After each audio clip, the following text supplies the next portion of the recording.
It's California Edition. I'm Brad Pomerance. We're in the state capitol today, Sacramento, California, and Brian Jones is joining us. He is a member of the California State Assembly.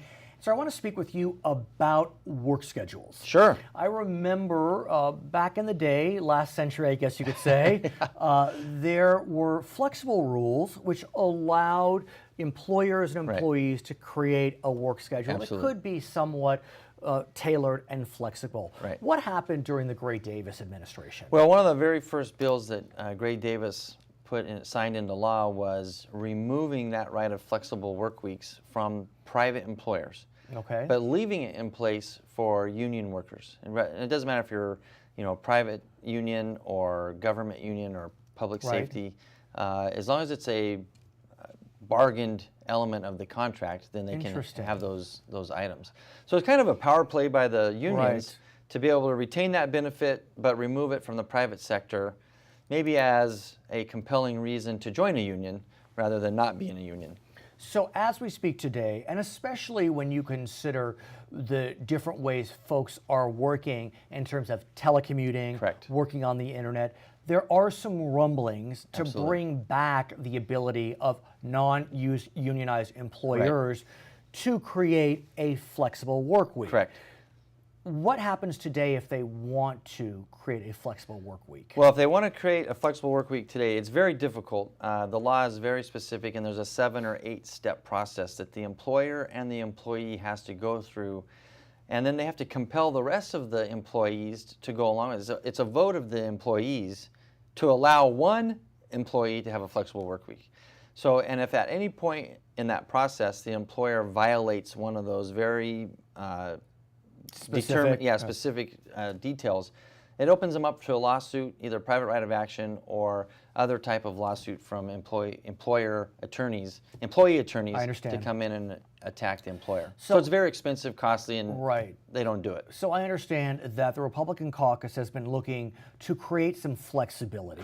In the past, those efforts have not been successful. You did bring forward a bill, AB 2448, that was looking to create flexible work weeks. Tell us about the bill before you tell us what happened and what may happen in the future. Sure. Well, it's a pretty simple bill. Right now, under California state law, private employees are not allowed to work anything. If they're going to work 40 hours, it has to be 5 8-hour shifts. So, and that's compelled by state law. My bill would have allowed a flexible work week where the employer and the employee could agree to a different type of work schedule. For example, 4 days, 10 hours a day. Oftentimes I know police officers may work those, firefighters, hospital workers, but they're allowed to do it because, as you described, they're part of some kind of labor contract. Interesting. Okay. So private employers, and here's where you see this mostly play out a lot of time, where you actually see it is in restaurants. So you're in the middle of your meal, and your server comes and says one of two things: I'm going on my break, or my shift is over, I'm turning it over to somebody else. Well, I worked in the food service industry when I was in college, and one of the best things about Friday nights is you could work 10 hours on a Friday night, make a lot of money, and take 2 other days off. Now, with the current law, that my employer would only allow me to work 8 hours, and I would have to come in another day and make up those 2 hours someplace else, where I could have had a complete day off. So you're looking to create a voluntary arrangement between the employer and the employee. Absolutely voluntary. Would not need to go to other employees for approval. When we come back, sir, I want to talk about what happened with this bill, whether it passed or did not pass, and then try to consider what may happen in the future. For our viewers on HLN, I want to thank you so much for joining us. For our other viewers, we'll be right back with Assemblyman Brian Jones. So, sir, what can you tell us about the ultimate life of AB 2448? Well, ultimately, I hope that I can bring it back and revise it. It died. Or revive it. Yeah, it died in committee this year. So if I get reelected in November, we'll bring it back next year. I kind of wanted to go back maybe one step and kind of explain who this benefits today. Because we have a lot of single families, single parent families, single moms, single dads raising a couple of kids. Or you've got dual income families. You've got mom and dad both working outside the house. And so the child care becomes very expensive. If we allowed a mom or a dad or the combination to take a full day off, work 4 days instead of 5. That gives them a complete full day to be home with their kids or attend their soccer games, baseball games, or just cut back a day of childcare. If you have a situation with a mom and a dad, and both the mom and the dad can work 4/10s, they can alternate that work week. Sure. They can take 2 days off from childcare and save money. So this really benefits families, single parents, and allows them to put more money back into their household to spend the way they want to spend it. What about the concern that if this bill did pass, that the employer would exert pressure on the employee to adopt this? I'm sure you've heard that. Yeah, no, they would still, the employee would still be protected by law that the employer cannot compel them to agree with this. It has to be a mutually beneficial agreement. So where do you go from here without taking a position? I'm neutral. It does seem, one could argue, that this could be of benefit to employer and employee. Correct. It would be voluntary. You indicate that they could not be compelled. There are protections, I presume, in the legislation to prevent that type of compulsion. Exactly. Where do you go from here? Because clearly the opponents have been pretty effective. Oh, they've been very effective since 1999 to be exact. But we gained a lot of traction this year.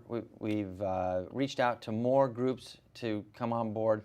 One of the major groups helping get this passed is the Society of Human Resource Professionals. Okay. And we're going to work through their organization to reach out to more private employers, more companies, more associations, and really build that coalesce the coalition, groups, the coalition, and move it forward next year when I get if I get reelected. What about your friends on the Democratic side of the aisle? Because presumably you will need Democratic votes. I would presume it's only a 50+1 to get this through. Yeah, 50% plus 1. Right, correct. and so it's not a 2/3 situation. We've got to get it out of the first committee, which is the Labor Committee, which you probably are aware. That's one of the most it's a challenge. Union-controlled committees in the Capitol building. Do you have a sense as to why the unions would be opposed to this? I understand what you said before, that the benefit only goes to unionized workers, but in the final analysis, it doesn't matter if you're pro or anti-labor, whatever that means. Exactly. Whatever that, I'm not sure what it means.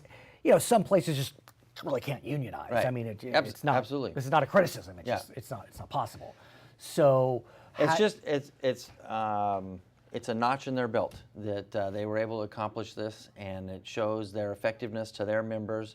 And every time they fight it back, they can go back to their membership and say, hey, the legislature tried to pass this bill and we killed it again. There's really, if you look at it from a common sense, why would they care?